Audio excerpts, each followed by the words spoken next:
मेरे गुरुदेव की महिमा बड़ी अद्भुत निराली है।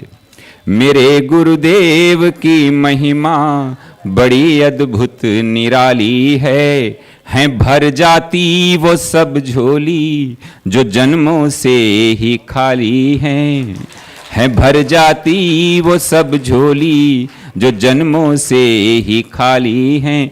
यहाँ तम की नहीं सत्ता, यहाँ हर दिन दिवाली है। यहाँ तम की नहीं सत्ता, यहाँ हर दिन दिवाली है। भराया लोक अंतर में, नजर में प्रेम लाली है।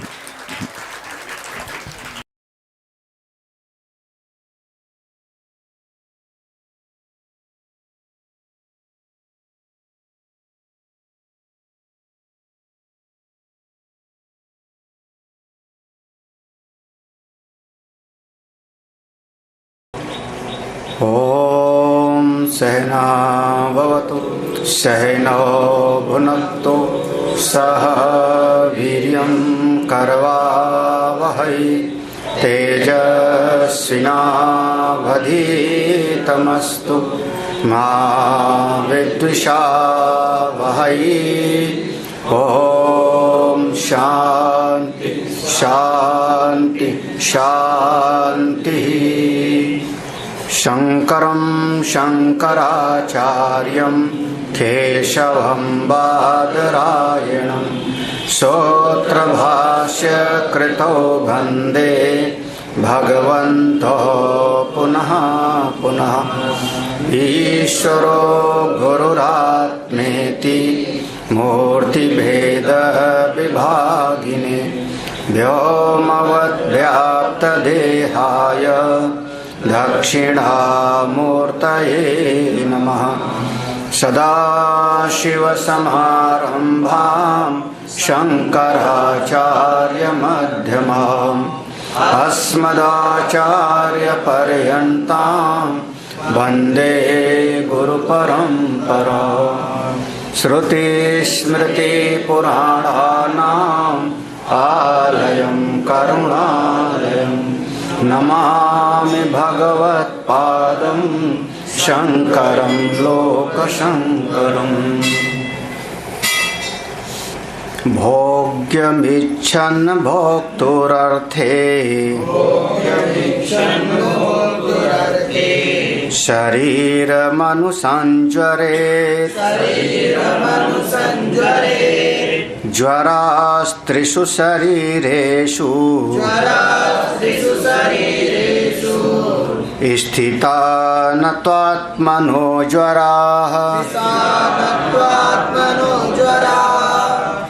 व्याधयो धातु वैषम्ये स्थूलदेहे स्थिता ज्वराः काम क्रोधादया सूक्ष्मे द्वयोर्बीजं तु कारणे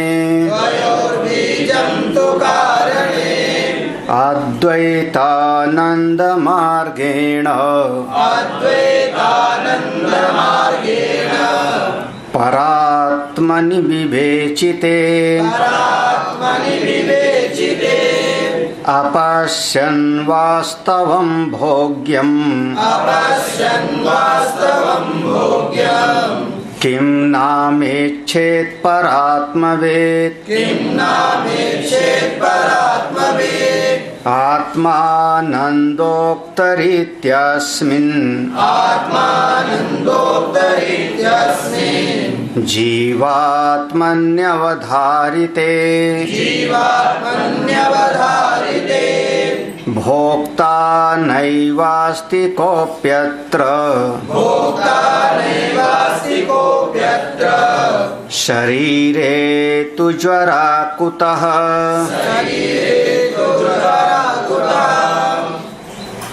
यहाँ तक हम लोगों ने पढ़ा था। दो प्रकार का दुख है। एक ऐहिक और दूसरा अमुष्मिक, ये दो प्रकार के दुख का निरूपण किया गया और इसकी निवृत्ति के लिए सारा प्रयास हम लोग करते हैं। ऐहिक दुख की निवृत्ति और अमुष्मिक दुख की निवृत्ति के लिए ही प्रयास करते हैं। जो ऐहिक दुख है वो उसके 3 धरातल बताया। एक इस स्थूल देह में जब वात पित्त कफ आदि जो गुण वैषम्य हो जाता है, धातु वैषम्य हो जाता है, तो वो शारीरिक दुख हो गया स्थूल शरीर में। दूसरा बताया सूक्ष्म शरीर में जब तरह तरह की वृत्तियां उदित होती हैं तब आपका सूक्ष्म शरीर अंतःकरण दुखी हो जाता है, जिसमें 6 दोष हैं, काम क्रोध लोभ मोह मद मात्सर्य राग द्वेष अस्मिता अभिनिवेश इत्यादि सब उसमें आ जाएगा। और इन दोनों दुख का आप इसको कह लो शारीरिक और मानसिक, 2 प्रकार का दुख, शारीरिक और मानसिक। और ये शारीरिक और मानसिक दोनों दुखों का कोई न कोई कारण तो है, बिना कारण के बिना किसी निमित्त के कुछ होता नहीं। तो वह जो इसका कारण है वो तीसरी चीज हो गई, क्योंकि इसको अगर हम ठीक कर लें, शारीरिक दुख को ठीक कर लें दवा आदि से, मानसिक दुख को ठीक कर लें हम साधना आदि से, लेकिन कारण बना रहेगा तो पुनः पुनः वो पैदा हो जाएगा।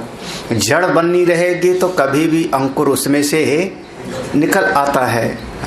बार बार इसी से जो है उसको बार बार अंकुर निकल आवे तो उसी का नाम कैंसर हो जाता है। फोड़ा हो गया कहीं पर दिमाग में, कहीं शरीर में, तो उसको ट्यूमर बोला उन्होंने, फोड़े को ट्यूमर बोला। उसको काट के निकाल दिया डॉक्टर ने, काट के निकाल दिया, लेकिन फिर से वो ऐसे उभर आवे, वहीं पर फिर से उभर आवे तो कहते हैं वाइप्सी कराओ उसकी, क्या है। और अगर फिर से काट के निकाल दिया फिर से उभर आया तो बोले इसका नाम हो गया कैंसर। ये फिर कैंसर है, फिर आप उसको रेडियोथेरेपी और कीमोथेरेपी से उसको जलाते हैं, जड़ तक उसको जलाने का प्रयास किया जाता है। तो अगर वो जड़ बना रहेगा, कारण बना रहेगा, तो ये बार बार मानसिक दुख आता रहेगा। इसीलिए अनेक बार हम देखते हैं कि सत्संगी लोग भी विलाप करते हैं। हाँ, सत्संगी लोग भी, जो सत्संग सुनने वाले हैं, उनके भी जीवन में जरा सी प्रतिकूलता आती है, मन डामाडोल हो जाता है, विक्षिप्त जैसे हो जाते हैं। जो 10 साल से 15 साल से सत्संग सुनने वाले, गीता पढ़ने वाले, उपनिषद का स्वाध्याय करने वाले भी एक परिस्थिति आती है और पूरा का पूरा सब ज्ञान ध्यान उनका तहस नहस हो जाता है। क्यों? क्योंकि उनका वो जो मूल कारण है उसका नाश नहीं हुआ था। ठीक है, वो मूल कारण द्वयोर बीजम तो कारण, ये दोनों का कोई कारण होता है, वो कारण है। अब उस कारण को आपने एक शब्द में कह दिया अविद्या अज्ञान, वो रट लोगे, लेकिन हम कह रहे हैं कोई कारण तो है, कोई कारण तो है। इसलिए यहाँ पर अविद्या शब्द नहीं प्रयोग किया है, देखोगे तो यहाँ कह दिया है द्वयोर बीजम तु कारणे, दोनों का एक कारण है। आप सरल भाषा में तुरंत जो मन है ना एक निष्कर्ष चाहता है, आप साफ साफ बता दो बस महाराज। हाँ आप साफ साफ बता दो, ये साफ साफ नहीं बताया, दोनों का कारण कुछ ना कुछ है। वो कारण क्या है? अब उसका जब तक नाश नहीं होगा तब तक आपके जीवन के दुख दूर नहीं होंगे। लाख उपाय कर लो, हमने कल विचार किया था ना, 3 प्रकार का विचार किया था ना, कि दुख की परिस्थिति होती है, दुखाकार वृत्ति होती है और दुखाकार वृत्ति का अभिमान होता है। याद है किसी को? हाँ, परिस्थिति में परिवर्तन संसारी आदमी करता है, दुखाकार वृत्ति को भगवताकार वृत्ति में परिवर्तित भक्त करता है और उससे वृत्त्याभिमान को निवृत्त कर लेता है तत्ववेत्ता। हाँ, वो अपने स्वरूप में चला जाता है। तो कैसे करें? तो ये जो जगत में 2 द्वंद्व दिखाई पड़ रहा है, किसका? 2 चीज का, भोक्ता और भोग्य। भोक्ता और भोग्य, चलो सरल भाषा में कहूं, दृष्टा और दृश्य। दृश्य जगत है और इस सारे दृश्य जगत को देखने वाला है। तो दृश्य जगत जितना है वो भोग्य की श्रेणी में आ गया, और जो देखने वाला है दृष्टा, इसके भीतर भावना आ गई कि ये चीज हमको प्राप्त हो जाओ, ये भोक्ता बन गया, ये भोक्ता बन गया। तो भीतर वाला हमारा भोक्ता हो गया, और जगत में नाम रूप का जितना है, ये शब्द स्पर्श रूप रसगंध, ये सब का सब भोग्य हो गया। अब दो चीजें बन गई हैं, और इन दोनों के संबंध से पूरा जीवन चक्र चल रहा है। हाँ, भोक्ता के भीतर कामना होती है, भोग विषयों के लिए प्रयास करता है पुनः पुनः। अब यह जो भोक्ता है ये और भोग विषय है ये, तो ये दोनों के लिए विचार करो। किसका विचार करो? तो पूर्व के पूरे एक प्रकरण में, कौन सा प्रकरण था? अद्वैतानंद। अभी हम लोगों ने 10 दिन पढ़ा था। अद्वैतानंद प्रकरण में बार बार इसको दृढ़ किया, समझाया था कि नाम रूपात्मक जितना जगत है ये सब का सब असल में ब्रह्म ही है। जैसे घड़ा कुल्हड़ इत्यादि सबका सब मिट्टी ही है, जितने आभूषण हैं सब स्वर्ण ही है। नाम रूप जितना है वो सब का सब कल्पित है, भाषित है, उसकी सत्ता कहीं पर है नहीं। तो भोग्य वस्तु का किनारे हो गया। अब भोग्य वस्तु किनारे हो गई तो कहा अब एक प्रकरण था आत्मानंद। आत्मानंद प्रकरण में ये समझाया था कि ये जो भीतर बना हुआ है भोगने वाला भोक्ता, ये भोक्ता असल में जब अपनी इन चीजों से जुड़ जाता है तब भोक्ता बन जाता है। किससे?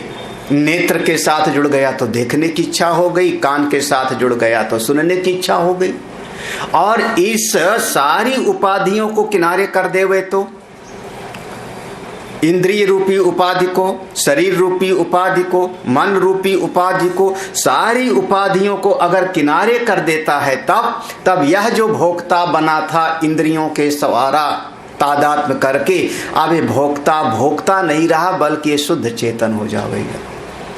इसी को हम कहते हैं सोपाधिक और निरुपाधिक, है ना। उपाधि के सहित है तो भोक्ता बना, और उपाधि का बाद हो गया आत्मानंद प्रकरण में विचार करते करते, तो भोक्ता चला ही गया, भोक्ता गायब हो गया। अब बचा क्या? निरुपाधिक ब्रह्म बचा। तो जगत में नाम रूप का निषेध हो गया अद्वैतानंद में, और यहाँ कर्ता भोक्ता का निषेध हो गया आत्मानंद प्रकरण में। तो सारा जगत एक ब्रह्ममय सिद्ध हो गया।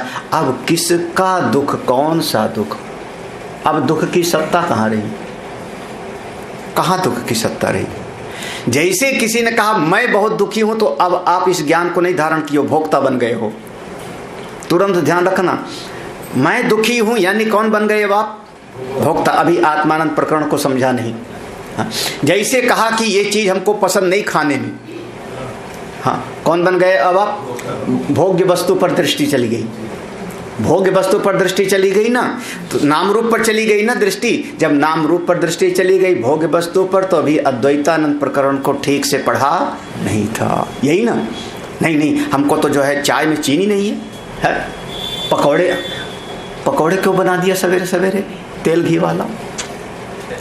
हाँ, हमको तो पकौड़े नहीं खाना है।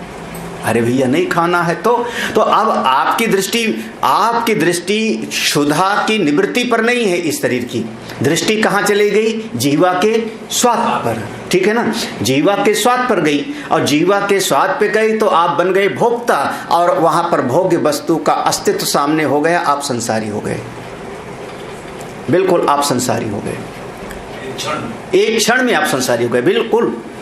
अरे सवेरे कितनी बार आप कहीं जाने के लिए तैयार होते होंगे तो 3 बार कपड़े उठाते होंगे, फिर कहते होंगे ये नहीं पहनूंगा, इसको पहनूंगा, फिर उसको रखा, फिर इसको पहनूंगा, फिर उसको रखा, फिर इसको पहनूंगा। मेरे ख्याल में 5 मिनट तो ऐसा करते होंगे। अब सत्संग में आने के लिए नहीं करते होंगे। कहीं पार्टी में जाना हो शाम को तो मैं मान नहीं सकता कि ना करो, इस पार्टी को तो बातें नहीं करनी है। तो अरे कहीं शादी तो 3 बार आप बदलोगे, क्यों? क्योंकि अब भोग्य जो वस्तु है उसकी सत्ता पर आपका ध्यान चला गया। ये वाला कपड़ा मैच नहीं करेगा, ये वाला अच्छा नहीं है, ये वाला अमुक है, इसको 4 बार पहन चुके हैं, है ना। तो अब आपकी दृष्टि भोग्य वस्तु पर चली गई, यानी भोग्य वस्तु पर गई तो भी अद्वैतानंद प्रकरण को नहीं समझा। और ये पहन के अच्छा लगा, ए सुन देख देख देख अच्छा लगा, ठीक लग रहा है। कौन बन रहे हो आप? भोक्ता। अभी आत्मानंद प्रकरण को नहीं पढ़ा ठीक से। जब ये दोनों प्रकरण ठीक ठीक समझ में आ जाएगा तो भोक्ता भोग्य दोनों का निषेध हो गया। अब दुख काहेगा? हाँ, किसी ने गाली भी दिया तो किसको गाली सुनाई पड़ी? कान को सुनाई पड़ी। बुद्धि ने विश्लेषण किया, इसने गाली दिया, और भीतर जो निर्णय करने वाला वो तो है ही नहीं भोक्ता। निर्णय करने वाला भीतर वाला होता है।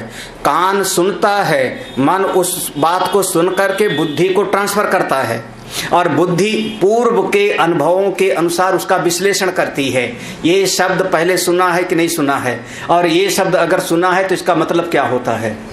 कोई शब्द हम बोल दें, आपका कान सुनेगा, मन उसको बुद्धि को ले जाएगा, और बुद्धि कहेगी नहीं ये बात, इसका तो मतलब ही नहीं समझ में आया। चित्त की फाइल से निकलेगा नहीं। आप नहीं पता है तो आप कहोगे इसका मतलब, अरे विदेश में जाओ तो आपको गाली देता है कोई, है ना। हाँ, तमिलनाडु में आपको गाली देता है, तमिलनाडु में आपको गाली दिया, उसने गाली दिया और आप मुस्कुराए, हाँ हाँ हेलो हाय बहुत बढ़िया। क्यों? क्योंकि आपकी बुद्धि ने जो विश्लेषण किया, आपकी बुद्धि में उसके शब्द का अर्थ ही नहीं है ना। तो बुद्धि निर्णय करती है किसने अपमान किया कि इसने हमारा सम्मान किया, यही ना। और फिर आप कहते हो कि मैं सुखी कि मैं दुखी। अरे कहाँ मैं दुखी? मैं हुई नहीं जिसको कह रहे थे, मैं हुई नहीं। वो क्रियाएं सारी हुई। उसने गाली दिया, कान ने सुना, मन ने उसको लिया, बुद्धि ने विश्लेषण किया, बुद्धि समझ भी गई, फिर भी मैं दुखी नहीं। क्यों?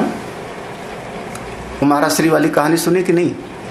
महाराज श्री, एक महात्मा जी कहीं जा रहे थे, संत हैं, विद्वान हैं, एक एक चीज का विचार करते हैं। एक गांव से जा रहे थे, रास्ते में एक किसान खेत जोत रहा था,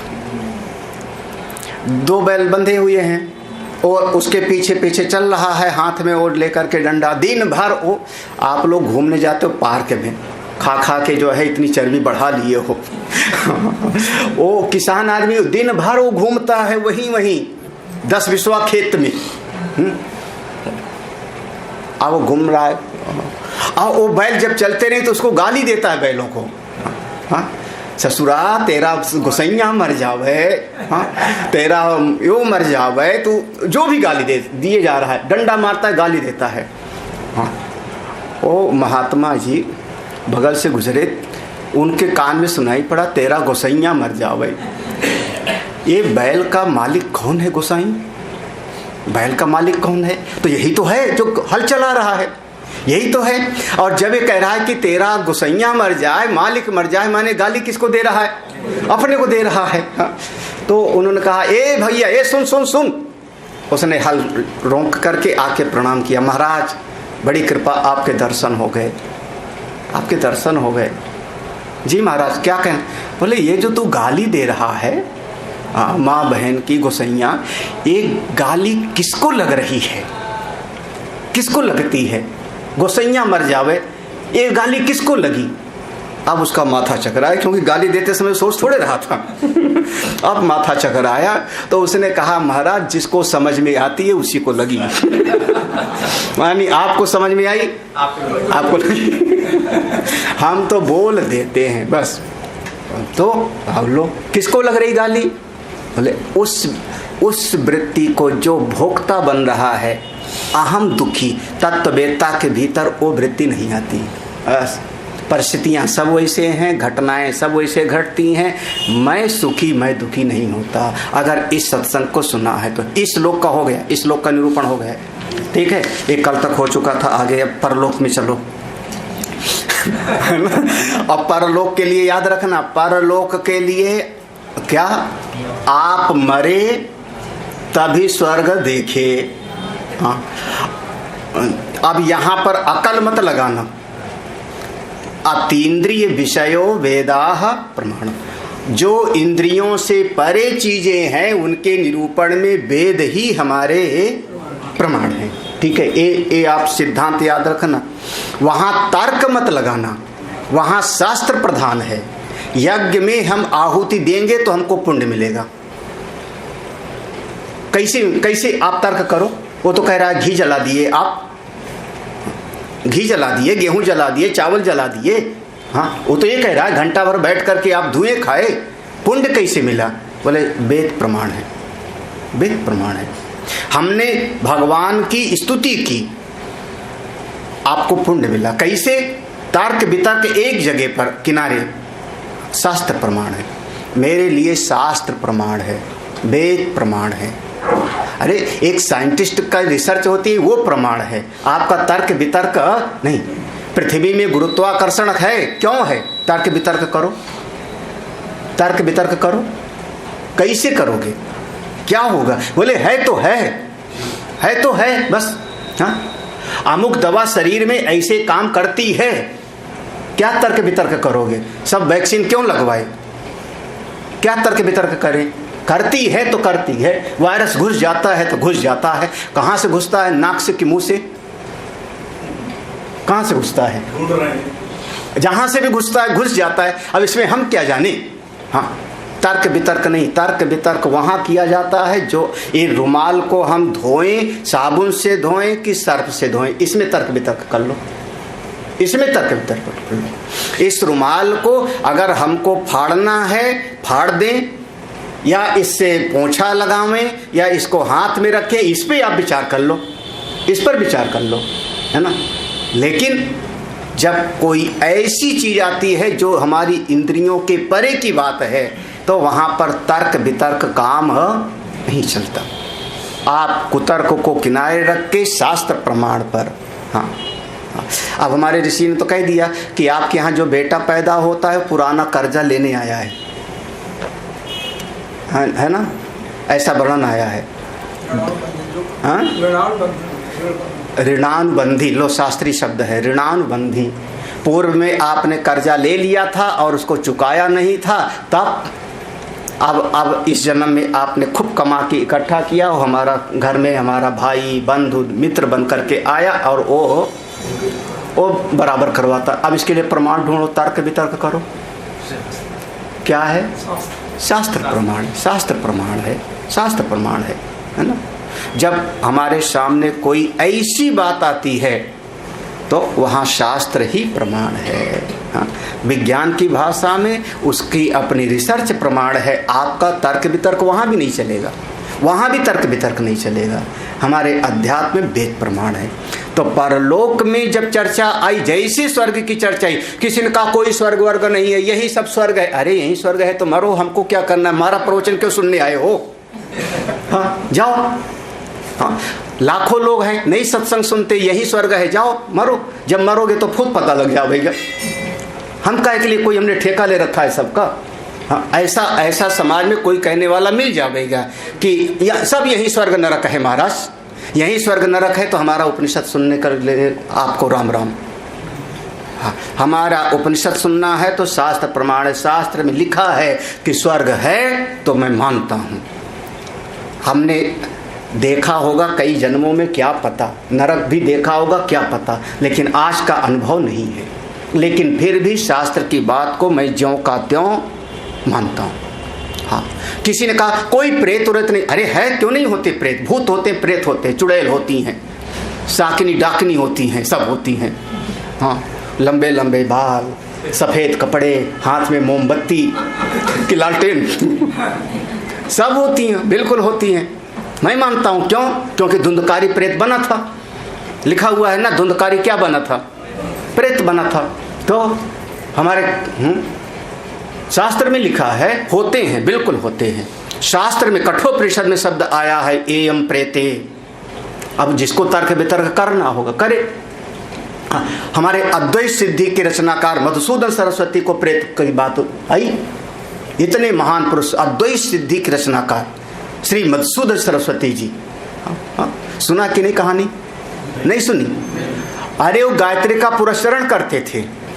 हाँ, पूर्व के जन्म में। तो 10 पुरस्चरण कर चुके, 10 पुरस्चरण कर चुके, कन्हई का दर्शन नहीं हुआ। भगवान का दर्शन हो गए, कन्हई का दर्शन हो गए। 1 पुरस्चरण माने 24 लाख मंत्र का जाप, 10 कर चुके, नहीं हुआ। तो उन्होंने छोड़ छाड़ दिया, पूजा वूजा, पुरस्चरण छोड़ दिया। और छोड़ करके कहीं गए तो किसी गांव में बैठे थे, तो कोई कुम्हार का घर था। कुम्हार आया, उसने कहा महाराज बस 10 पुरस्चरण में आप उब गए। तो इन्होंने कहा इसको कैसे पता लगा कुम्हार को इसको कैसे पता लगा कि हम साधना भजन छोड़ दिए?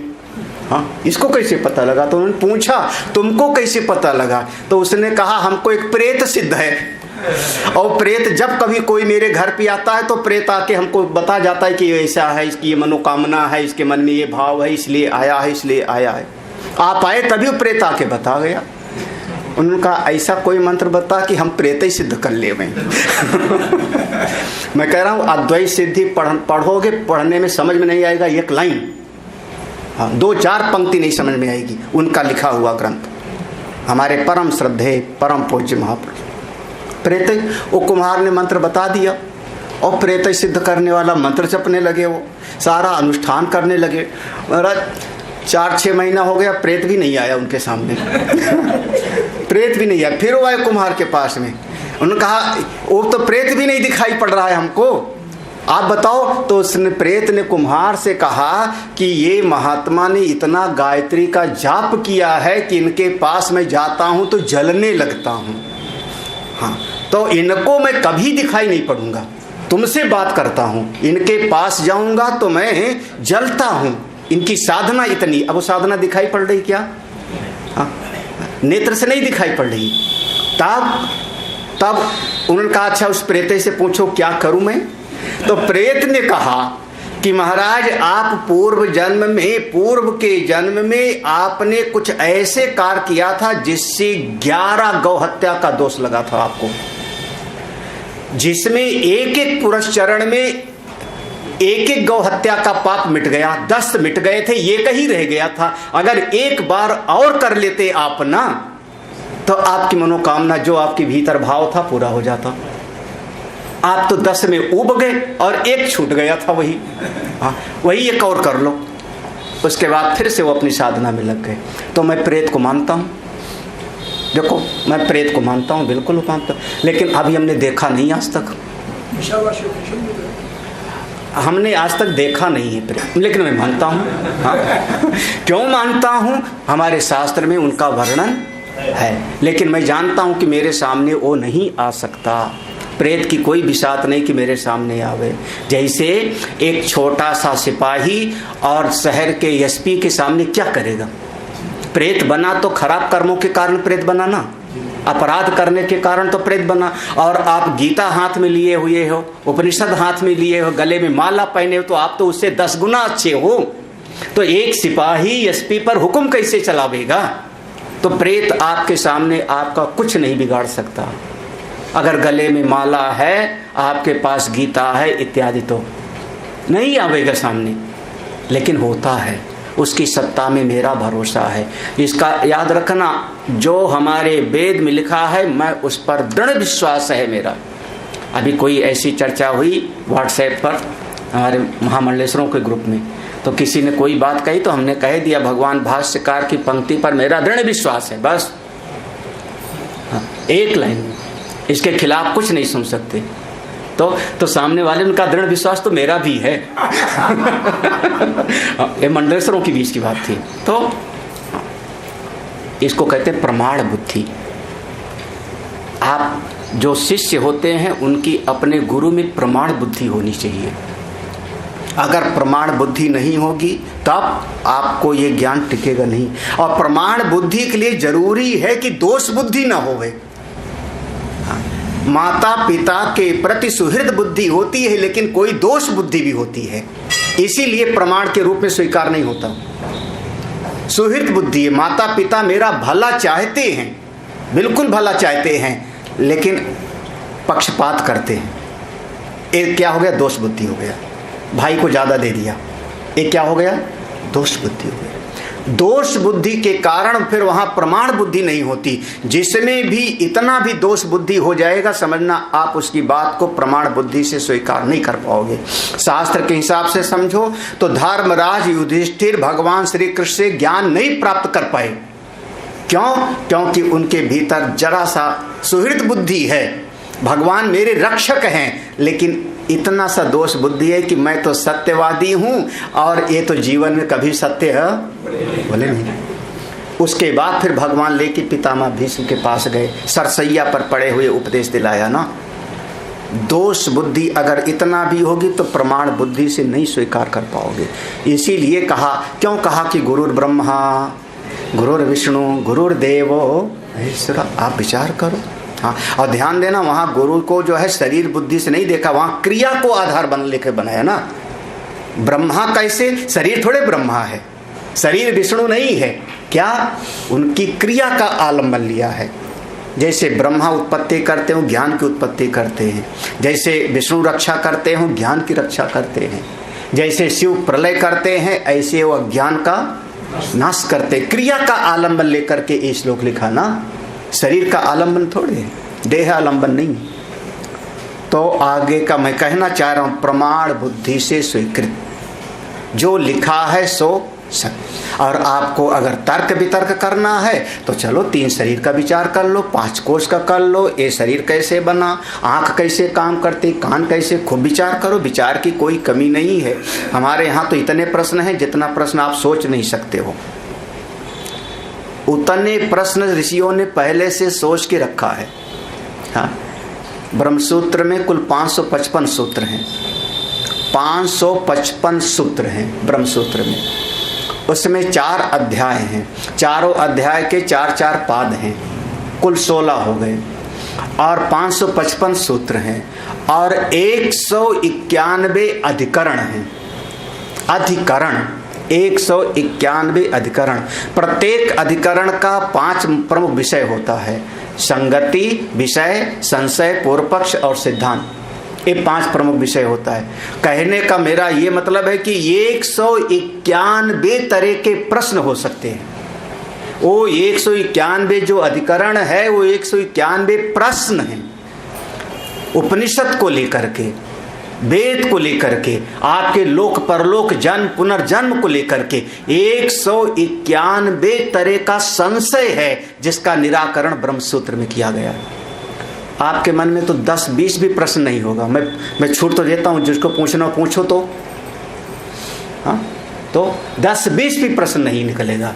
और 191 प्रश्न पहले से लिखकर जब पढ़ते हैं तो लगता है ये भी प्रश्न है।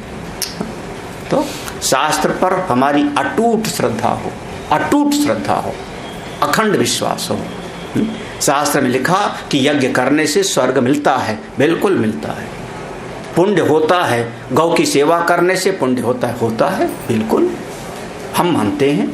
क्यों? हमारे शास्त्र में ऐसा वर्णन है। बस एक बात, इसके खिलाफ हम कुछ नहीं सुन सकते।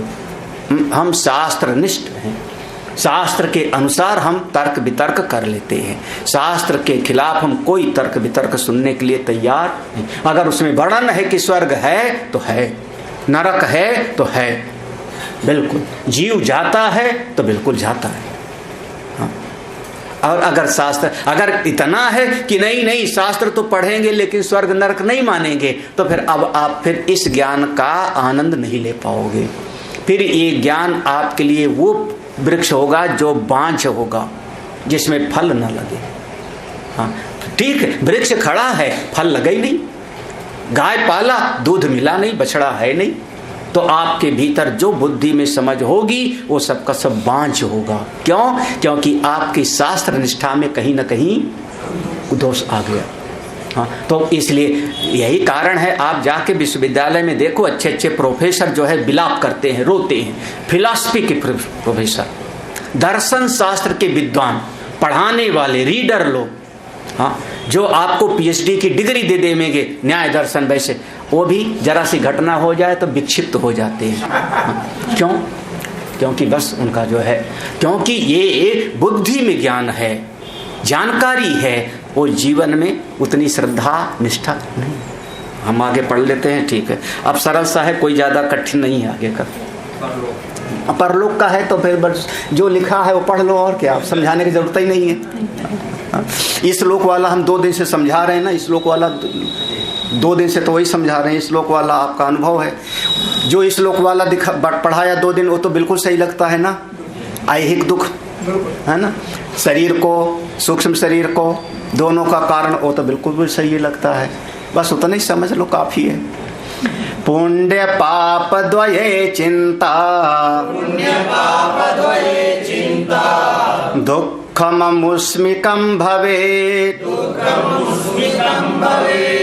प्रथम अध्याय ये उक्तम्, चिंता नैनं तपेदिति।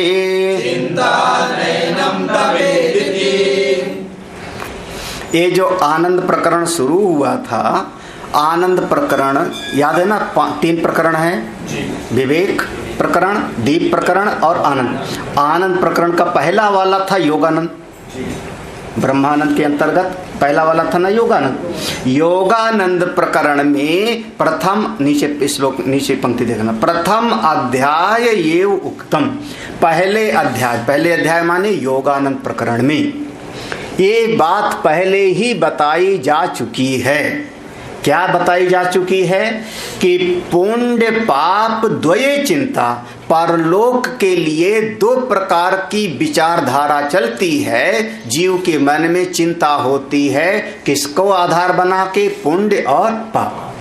ये कार्य करेंगे तो पुण्य होगा तो हमारा परलोक सुधरेगा, ये कार्य करेंगे तो पाप होगा तो हमारा परलोक बिगड़ेगा। बस इतना सा।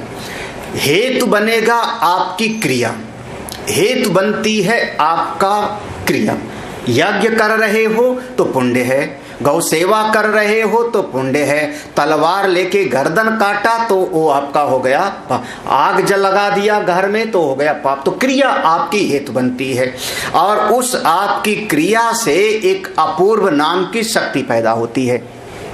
अब ये अपूर्व एक ऐसा शब्द है जो आप लोग बस रट लो। हाँ, इसको समझने के लिए पूरा मीमांसा दर्शन पढ़ना पड़ता है। अपूर्व नाम, आपकी क्रिया से एक अपूर्व नाम की शक्ति पैदा होती है। जो अपूर्व नाम की शक्ति उस क्रिया के कर्ता को खोज निकालती है। हाँ, ध्यान रखना, उस क्रिया के कर्ता को खोज निकालती है। कहां पर? जैसे आप समझो 15 साल पहले हमने किसी का गर्दन काटी और वहां से भाग गए कश्मीर, पंजाब, कहीं पर चले गए। 10 साल में शरीर बदल गया, हमारा शरीर का आकार प्रकार बदल गया। उस समय बचपन था, उस समय जवानी थी, उसके बाद हमने बाल रखा लिया, हमने अमुक कर लिया, महात्मा बन गए। जाओ, ठीक है ना। 15 साल के बाद वहां कोई पहचान लिया, पकड़ा गया। क्या हुआ? अभी कैसे हुआ है? हाँ, शरीर बदल गया। पहले शरीर अलग था, वो शरीर अलग है। स्थान बदल गया, स्थान बदल गया, परिस्थितियां बदल गई, मित्र परिचित रिश्तेदार बदल गए सब। लेकिन एक उस कर्म से एक अपूर्व नाम की शक्ति थी जो उस कर्ता को पहचान लेती है और उस प्रकार से परिस्थितियां का निर्माण कर देती है, जाकर के उसको कर्म का फल भोगना। बिल्कुल उसी प्रकार से आप यज्ञ करते, जो क्रिया करते हो, उस कर्म से वो अपूर्व नाम की शक्ति, ये शरीर मर गया, ये शरीर यहाँ से कहीं दूसरा शरीर चला गया, सूक्ष्म शरीर, ये कर्ता, जो कर्ता भाव स्थूल शरीर में नहीं है, कल पढ़ा था शायद। कर्ता भोक्ता भाव स्थूल शरीर में नहीं है ना, कर्ता भोक्ता भाव कहाँ है? सूक्ष्म शरीर में। तो सूक्ष्म शरीर गया तो ये जो अपूर्व नाम की शक्ति है वहां पहचान लेती है उस कर्ता को और वहां फल देती है। ये मीमांसा दर्शन का सिद्धांत है। हाँ, तो अब जीव के भीतर, अब भाई कम से कम हमारे भीतर तो इतनी चित्त वृत्ति है कि आपके पांव के नीचे चींटी भी आ जावे तो आपके मन में तुरंत एक झटका लगेगा, पाप हो गया। लगेगा कि नहीं लगेगा पता नहीं। हाँ, क्या हुआ? मन में अच्छा, पांव के नीचे केचू आ जावे, बरसात में केचू आ गया, आपके पांव में गुदगुदी सी हुई, आप झट से हटा लोगे कि नहीं? मन को धक्का से होवेगा कि नहीं? पाप हो गया। तो ये जो पुण्य और पाप की वृत्ति उदय होती है वही जाकर के आपको फल देती है। हाँ, हमारे भी चित्त में, आपके भी चित्त में, सारे समाज के चित्त में, कोई एक नहीं मैं कह रहा हूं, सबके समाज के चित्त। बस उनके धारणाएं अलग हैं, वो उस तरीके से विचार करेंगे, हम इस तरीके से विचार करते हैं। बस हमारे भीतर है कि कोई की जीव की हिंसा नहीं होनी चाहिए, हिंसा नहीं करेंगे। हिंसा हो गई तो दिल में लगेगा हमने तो थोड़ा पाप कर दिया, पाप वृत्ति हो गई। उनके यहाँ भी ये बात होगी, ऐसा मत समझना उनके यहाँ नहीं, उनके यहाँ दूसरी बात में हो गई, दूसरे तरीके से हुई। तो बड़ी चिंता होती है, हाय हाय हमने पुण्य नहीं किया, हाय हाय हमसे पाप हो गया, क्या होगा आगे। और जैसे जैसे बुजुर्गियत आती है वैसे वैसे कुछ ज्यादा ही होने लगता है ना। आगे क्या होगा, आगे क्या हो। इसीलिए हमारे एक दार्शनिक कहते थे कि कोई बच्चा जो होता है वो अपने भूतकाल का कभी चर्चा नहीं करता। हाँ, जो बच्चा है, छोटा बच्चा है, 5 साल का है, 8 साल का है, 15 साल का है, उससे बीती बात की चर्चा करो, बिल्कुल मजा नहीं आता। उसके सामने भविष्य दिखाई पड़ता है। फिर मैं जब इतना बड़ा हो जाऊंगा तो दुनिया मेरी मुट्ठी में, सबको देख लूंगा। जब मैं अपने पापा के जैसे हो जाऊंगा तब देखना। हाँ, अभी जिसको देखो वही कहता रहता है बच्चे हो बच्चे हो बच्चे हो। तो वो हमेशा भविष्य की चर्चा करता है, हमेशा भविष्य का। जो बेचारा जवान है ना, वो वर्तमान में पिसता रहता है गधे के जैसा। दफ्तर चला गया, नौकरी किया, ये किया, बिजनेस किया, काम जिंदगी भर। हाँ, बैल, अच्छा गधा नहीं बोलूं, देखा गधा बड़ा वफादार है, वो भागता नहीं, बैल छूट जावे तो भाग जाएगा। हाँ, और साथ ही साथ बैल है ना, उसकी आंख पर बांध दो तो दिन भर वही घूमेगा, चलेगा, दिन भर पहुंचेगा कहीं नहीं। क्या कहते थे बैल का, हाँ, कोल्हू का बैल, तो जिंदगी भर वही। सवेरे लिया डब्बा खाने का, भागे जा रहे हैं, कहाँ जा रहे हो, दफ्तर जा रहे हैं, दिन भर काम किया, फिर भागे जा रहे हैं, कहाँ जा रहे हो, कोल्हू के बैल। हाँ, बाद में कोई पूछता नहीं,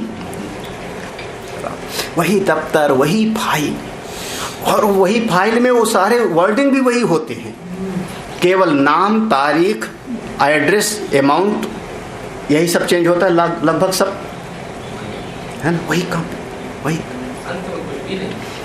भाई जवानी है, उस समय किसी को कहो सत्संग में चलो, बहुत काम है मेरे लिए, खाली आदमियों का काम है सत्संग में, उस समय कुछ सुनाई थोड़े पड़ता है महाराज।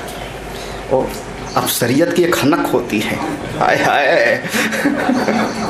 हमारा एक पहले एक बार सत्संग कराया था, उसने कहा था, हमको याद है, जब हमारी इस ज़मीन की रजिस्ट्री हुई तो वहाँ रजिस्ट्रार ऑफिस में हम बैठे थे, रजिस्टर वो सब लेके आ गए थे वहीं पर, तो वो थे, तो उसने शब्द प्रयोग किया था। उसने कहा, स्वामी जी मेरा एक ही लड़का है विवेक, उसको IAS बनाना है, नहीं तो पान की दुकान खुलवा दूंगा, लेकिन और कोई नौकरी नहीं। ऐसे बोला था उन्होंने। हाँ, IAS बनाना है। हमने कहा क्यों भैया? बोले जब IAS चलता है तो धरती हिलती है। आज तक हमको समझ में नहीं आया कि धरती कैसे हिलती है। IAS चलता है, धरती हिलती है, ये उसके शब्द थे। बाद में अपने बेटे पर इतना प्रेशर डाला कि वो जो है मानसिक रूप से दवाई करानी पड़ी उसकी, आगे का पता नहीं हमको, क्योंकि आना जाना छोड़ दिया। बना कि नहीं बना, वो नहीं बना ना IAS, हाँ नहीं बना तो अब खाए के लिए वो एक खाना खोती है महाराज, क्या कहना। तो अब जीव के भीतर देखो, बचपन में उसको भविष्य दिखाई पड़ता है, भूतकाल की चर्चा नहीं करेगा कोई बच्चा। किसी बच्चे से भूतकाल की चर्चा करो, पसंद नहीं। युवा अवस्था में वर्तमान में परिश्रम कर रहा है, ओ मैं ऐसा कर दूंगा, वैसा कर दूंगा। जब अवस्था बदलने लगी, 60 आ गए, अब हम पर मत लागू कर देना। अब उसके बाद फिर कोई से बात करो भविष्य की, आगे ना, बिल्कुल चर्चा मत करो आगे की। क्यों आगे, क्यों आगे? तो मौत दिखाई पड़ रही ना, कब्र, 2 दिन 4 दिन 1 साल 2 साल, अब तो मरने वाले, तो आगे की चर्चा नहीं, भविष्य नहीं। अब क्या, एक समय की बात है।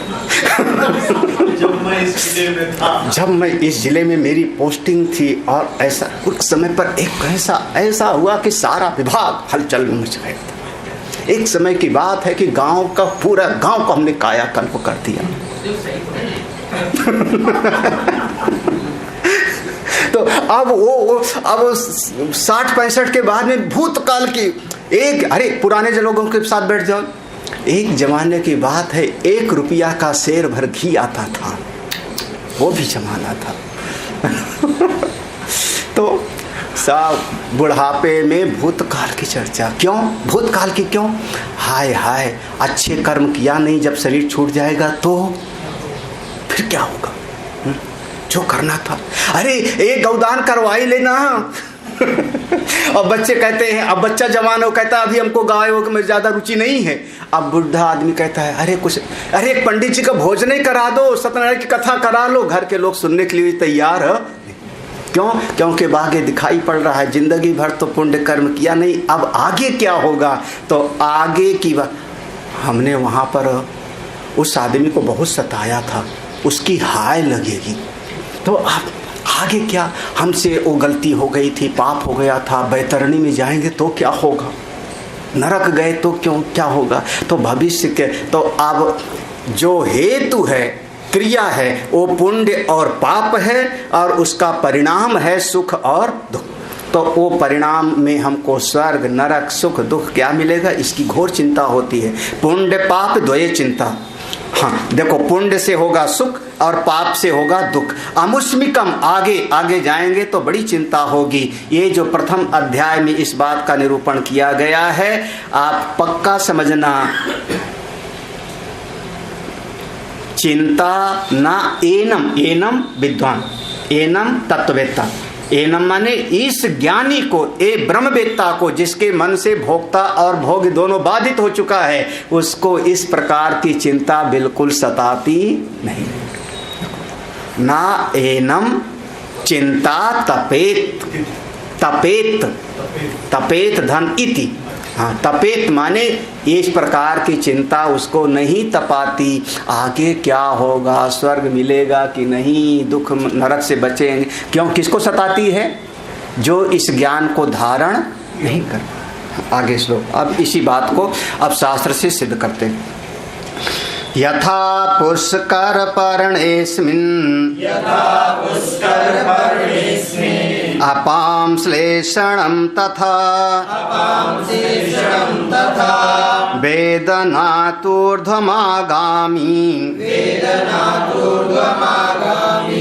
कर्मणो श्लेषणं बुधे इशिका तृणतोलस्य बह्निदाः क्षणत्यथा तथा संचित कर्मास्य दग्धं भवति वेदनात्। अब याद रखना, यहाँ पर 2 स्थिति का वर्णन है, एक संसारी और एक तत्वज्ञानी। संसारी आदमी को ये चिंता सताती है, तत्ववेत्ता इन सबसे परे है। 3 प्रकार के कर्म होते हैं ना, प्रारब्ध, संचित और आगामी। 3 प्रकार का कर्म होता है। संचित जो पूर्व में इकट्ठा है, और आगामी जो आगे होवेगा, और प्रारब्ध का भोग कर रहा है। तो अब यहाँ दोनों कर्म का देखना। ये सबसे पहले वेदनात् ऊर्ध्वम आगामी कर्मणः, आगामी कर्म की बात है। ये पहले 13वें श्लोक में आगामी कर्म है। आगामी कर्म के लिए क्या कहा? यथा पुष्कर पर्णे, पुष्कर माने कमल। हाँ, पुष्प जिसके हाथ में विराजमान है उस जगह का नाम क्या हुआ? पुष्कर। पुष्प पर जो विराजमान है वो कौन? ब्रह्मा जी, है ना। गए पुष्कर की नहीं कभी? तो पुष्कर एक दिव्य स्थान है। तो पुष्प के ऊपर या पुष्कर, पुष्प यस्य करे विद्यते, जिनके हाथ में पुष्प विद्यमान होता है। तो ऐसे पुष्कर माने कमल का फूल, पुष्कर। पर्णे तो कमल के फूल का जो कमल का पत्ता होता है, ना हो हमारे आश्रम के सामने तालाब में जाके देख लेना, हाँ, कमल का पत्ता होता है तो कमल का पत्ता पानी पर लहराता रहता है। फूल ऊपर उठ जाता है, कभी कभी पत्ता भी ऊपर उठ जाता है, लेकिन प्रायः कमल का पत्ता पानी पर लहराएगा। वो डंठल उठ के ऊपर फूल खिल जाता है। तो जो कमल का पत्ता पानी पर लहरा रहा है उस पर पानी की बूंद पड़ती है, लेकिन वो कमल के पत्ते से जरा भी चिपकती ही नहीं। जैसे कपड़े पर पानी की बूंद पड़ जाए तो चिपक जाएगा, वो कमल के पत्ते पर मोती जैसा वो पानी की बूंद दिखेगी और बाद में वहां से हट जाएगी। हाँ, बिल्कुल उसी, देखो, यथा पुष्कर पर्णे अस्मिन, जैसे कमल के पत्ते की स्थिति है, अपाम अस्मिन, इस अपाम, अपाम माने जल, अश्लेषणम, जल में रहते हुए भी उससे जरा भी लिपायमान नहीं होता, उसी प्रकार से वेदनाथ जानना चाहिए। ऊर्ध्वम बाद में जो ज्ञान के उपरांत, वेदनाथ ऊर्ध्वम माने ज्ञान के उपरांत, तत्व ज्ञान के उपरांत ये समझ लो कि तत्व ज्ञान के उपरांत आगामी कर्मणः अश्लेषणम, तत्व ज्ञान के उपरांत आगामी कर्म का कोई भी लिपायमान तत्ववेत्ता के साथ नहीं होता। हाँ, तो आगामी कर्म तो गया, उसका कोई संश्लेषण नहीं है। अब वो आगे पढ़ा होगा, कौन ले जाते हैं? सेवा करते हैं, जो भजन, जो सेवा करते हैं, जो मारते हैं। ये बार बार ये शास्त्र प्रमाण है, शास्त्र प्रमाण विश्वास को, जो तत्व ज्ञानी हो गए उनको आगामी कर्म का बिल्कुल उनको भोग नहीं मिलता, क्योंकि उनका पुनर्जन्म ही नहीं है। तो उनके शरीर से जो आगामी कर्म हो रहा है वो कहाँ जाएगा? जो सेवा किए उनको मिल गया उनके अच्छे कर्म, और जो उनको गाली दिए, निंदा किए, बुरे कर्म, वो भोगेंगे। बेचारे इसीलिए दुखी रहते, निंदा करने वाले, बुराई करने वाले क्यों दुखी रहते? क्योंकि महात्माओं की बुराई करेंगे और घर में तनाव भरा रहेगा, परेशानियां रहेंगी, क्योंकि आपने संत पर तो निंदित दोष दृष्टि रखी। तो उनके शरीर का किया हुआ कर्म, आपका अपना तो है ही, और उनके शरीर का किया हुआ कर्म भी आपको चिपक गया जा करके, तो डबल दुख हो गया बेचारे का, अपना भी और कोई महात्मा के शरीर से चलते रहे थे, चींटी मर गई, पाप हो गया, अब उनका तो आगे का कर्म बनेगा नहीं, तो वो संश्लेषण से रहित हैं, तो क्योंकि अगला जन्म ही नहीं है, तो किसको भोगना पड़ेगा? जिसने निंदा किया, जिसने गाली दिया, जिसने सताया, तो उसका अपना भी कर्म हो गया और वो भी गया, तो डबल डबल बेचारा। इसीलिए ज़्यादा दुखी रहते हैं।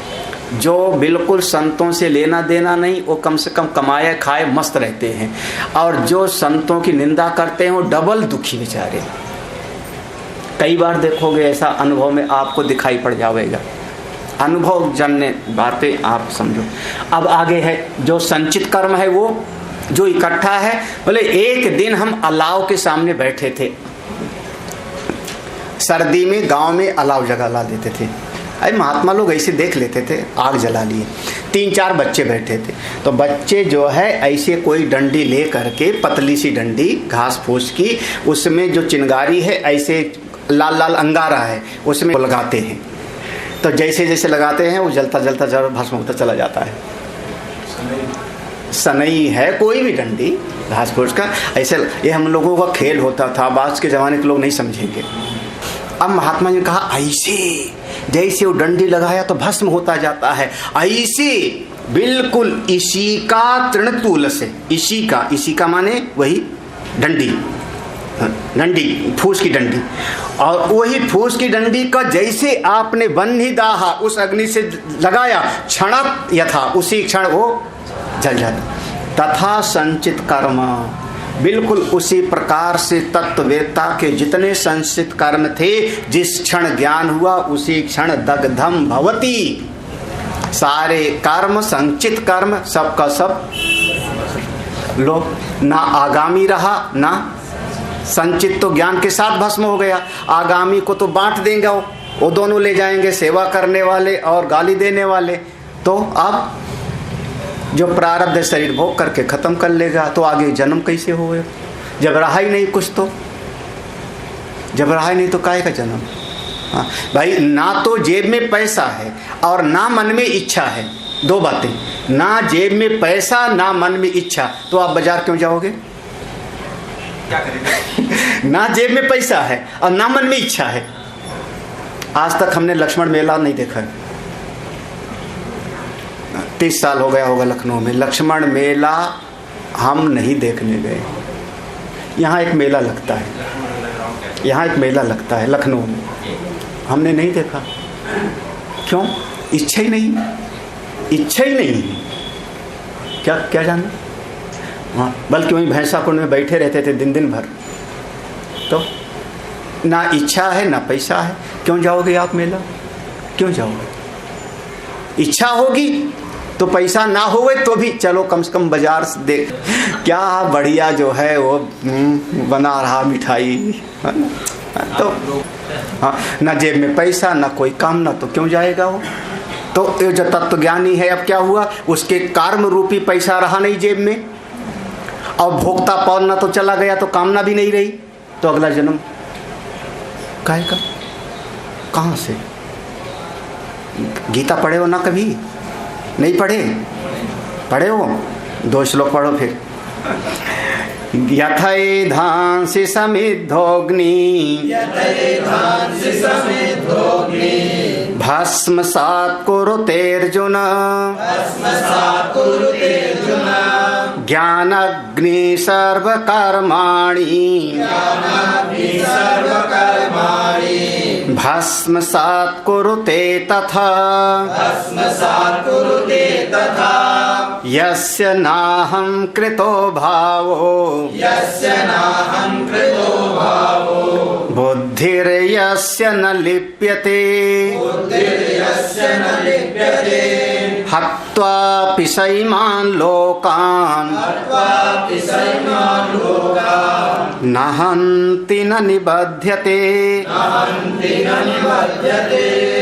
ये गीता का श्लोक है 4थे अध्याय का, तो इसलिए सब पढ़े हुए हो। यथा ऐधांसी, जैसे ईंधन है उसमें आग लगा दो तो जैसे आग लगाया सारे ईंधन को भस्म कर देती है, ऐसे जिसने आत्मज्ञान प्राप्त किया उसके भीतर की आत्मज्ञान की ज्योति समस्त कर्म रूपी ईंधन को भस्म कर देती है। ये चूंकि कई बार पढ़ा हुआ है, अब ये भी 4थे अध्याय को पढ़ाया था हमने विस्तार में। ये 18वें अध्याय का श्लोक है, यस्य ना हम कृतो यस्य ना अहम कृतो भाव। ये हमारा बहुत प्रिय श्लोक है, बार बार प्रवचन में बोला है। जिसके भीतर अहम कर्ता ये भाव नहीं है, बुद्धिर यस्य न लिप्यते, जिसके स्मृति में भी नहीं होता कि मैंने ये किया, ऐसा व्यक्ति हत्वा पिसाईमान लोकान। हे अर्जुन, ये सारे जो 11 छौड़ी खड़े हैं तेरे खिलाफ, इन सब को ईमान माने दिखा करके उंगली निर्देश ईमान, ये सब को मारने के उपरांत भी उसको कोई बंधन की प्राप्ति नहीं होगी। सबको मारने पर भी नहीं। ये तो पितामह भीष्म है, द्रोणाचार्य जी हैं, ये हमारे चचेरे भाई हैं। तो अगला श्लोक इसका विस्तार करते हैं, हम लोग शाम को पढ़ेंगे। ये तत्वज्ञानी की स्थिति है। तत्ववेत्ता को कहीं आना जाना नहीं, उसको किसी भी प्रकार का दुख नहीं। इसीलिए तत्वज्ञानी जो तत्ववेत्ता हो गए उनको दुख नहीं होता। हाँ, बस एक इतनी से उनको फिर निर्णय लेते हैं कि समय क्या निर्णय लेना है, उसमें क्या। अब सुखदेव जी महाराज किसी गृहस्थ के दरवाजे पर उतनी देर रुकते थे जितनी देर गाय दुहने में समय लगता है। भागवत में ऐसा वर्णन है, गाय दुहने में जितना समय लगता है उतना ही समय वो गृहस्थ के दरवाजे पर रुकते थे। लेकिन जब परीक्षित की बात आई तो निर्णय बदल गया। अब 7 दिन तक एक ही जगह बैठे हैं, ठीक है ना, 7 दिन तक एक ही जगह बैठे हैं, तो निर्णय बदल गया। लेकिन हाय हाय, परीक्षित को श्राप मिल गया, किस महात्मा ने दिया, उस महात्मा की ऐसी तैसी, ऐसा कोई मन में दुख नहीं। ठीक है, इनको श्राप मिल गया, इनके उद्धार के लिए भागवत सुनाते बस। एक बार भी सुखदेव जी के मुख से ऐसा शब्द नहीं है कि किस ब्राह्मण ने, श्रृंगी आदि किसने क्यों श्राप दे दिया, एक बार भी कोई शब्द नहीं है। आप लोग तो तुरंत कहोगे ऐसा क्यों हुआ, उसने बहुत गलत किया। आश्रम मेरा, मैं जिसको चाहूंगा रखूंगा। निर्णय लेते हैं, निर्णय लेते हैं, लेकिन बुढ़िया पुराण में नहीं फंसते। ठीक है, चले आगे। शाम को, शाम आज नहीं यार, शाम को। ओम पूर्णमदः पूर्णमिदं पूर्णात् पूर्णमुदच्यते पूर्णस्य पूर्णमादाय पूर्णमेवावशिष्यते। ओम शांति शांति शांति। हरि ओम। श्री गुरुभ्यो नमः। हरि ओम। मेरे गुरुदेव की महिमा बड़ी अद्भुत निराली है। मेरे गुरुदेव की महिमा बड़ी अद्भुत निराली है भर जाती वो सब झोली जो जन्मों से ही खाली है भर जाती वो सब झोली जो जन्मों से ही खाली हैं। यहाँ तम की नहीं सत्ता, यहाँ हर दिन दिवाली है। यहाँ तम की नहीं सत्ता, यहाँ हर दिन दिवाली है। भराया लोक अंतर में, नजर में प्रेम लाली है। फिल्मों की तर्ज पर मैं कुछ लिखता नहीं, गुरुदेव को पसंद भी नहीं है, शास्त्रीय आधार पर लिखाते हैं, लेकिन आज मैं कुछ प्रयास करता हूं। मेरे गुरुवर शिव त्रिपुरारी, जिनकी महिमा भारी नजर में छा गए हैं, के दिल में समा गए हैं। हो मेरे गुरुवर शिव त्रिपुरारी, जिनकी महिमा भारी नजर में छा गए हैं, के दिल में समा गए हैं। ओ मेरे प्यारे गुरुवर, जीवन बना था संग्राम रे। ओ मेरे प्यारे गुरुवर, जीवन बना था संग्राम रे। खिलती हुई सुबह भी लगती थी जैसे कोई शाम रे। भूल गए दुख दर्द बीमारी, मिट गई चिंता सारी, शरण तेरे आ गए हैं, प्रेम रस पा गए हैं। हो मेरे गुरुवर शिव त्रिपुरारी, जिनकी महिमा भारी नजर में छा गए हैं, के दिल में समा गए हैं। आया जो दर पे तेरे, पाया परम की सौगात रे। आया जो दर पे तेरे, पाया परम की सौगात रे। हो गया उजाला मन में, बीती वो काली काली रात रे। जहां भी जाएं तुमको पाएं, नित्य आनंद मनाए, शरण तेरे आ गए हैं, प्रेम रस पा गए हैं। गुरुवर की करुणा कृपा, मिट गए सब दुख द्वंद। धन्य धन्य तुम धन्य हो मेरे सद्गुरु अभया। परम पूज्य आनंद कंद सद्गुरुदेव भगवान के द्वारा संस्थापित आर्ष विद्या गुरुकुलम का भी एक लघु परिचय आपको प्राप्त हुआ। आइए अब अपने सद्गुरुदेव भगवान की ही अमृतमयी वाणी में आर्ष विद्या गुरुकुलम की एक झलक देखते हैं। पूज्य गुरुदेव की कृपा से और परमपिता भगवान की कृपा से मन के भीतर एक भाव पैदा हुआ कि समस्त जीवों का हित हो, साधना के मार्ग पर सभी लोग अपने आगे बढ़ें। जो जीवन का परम प्रयोजन है, आत्यंतिक सुख की प्राप्ति और पूरी तरह से जीवन में से दुख की निवृत्ति, इसी उद्देश्य को लेकर के यह श्री शौनक आर्ष विद्या प्रन्यास नाम का एक संस्था गठित की गई सन 2002 में, जिसके अंतर्गत ये आश्रम का निर्माण 2002 से शुरू हुआ। साधना के इसमें 3 स्वरूप होते हैं। कर्म के मार्ग में साधना हो, इसके लिए यज्ञशाला का निर्माण किया गया। हमारा मन भगवान के साथ में जुड़े, भाव के साथ में भक्ति करें। इसके लिए दक्षिणामूर्तेश्वर भगवान शिव की स्थापना की गई। और मनुष्य के जीवन में बहुत सारी समस्याएं उसके अज्ञान से आती हैं, भ्रम से आती हैं। तो हमारी बुद्धि भी ठीक हो, समझदार हो, विचारवान हो, इसके लिए सत्संग हाल का निर्माण हुआ, जिसमें लगातार सुबह और शाम दोनों समय श्रीमद् भगवद गीता, उपनिषद, वेद और सभी पुराणों का आधार लेकर के सत्संग किया जाता है, जिसके माध्यम से जीवों का प्रगति हो, विकास हो। आश्रम की विधा में एक गौशाला का भी निर्माण किया गया वर्तमान में, जिसमें लगभग 35 छोटी बड़ी गौवें हैं।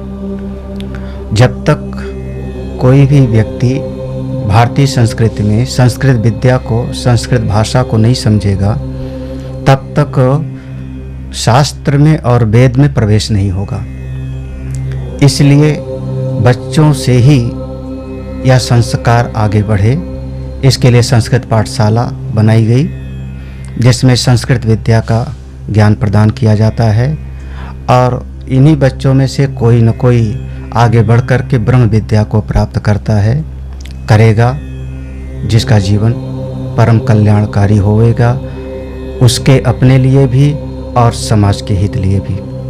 जीवन का मूल सूत्र यही है, सर्वे भवन्तु सुखिनः, सर्वे सन्तु निरामयः, सर्वे भद्राणि पश्यन्तु, माँ कश्चित् दुःख भाग् भवेत्। ओम शांति शांति शांति।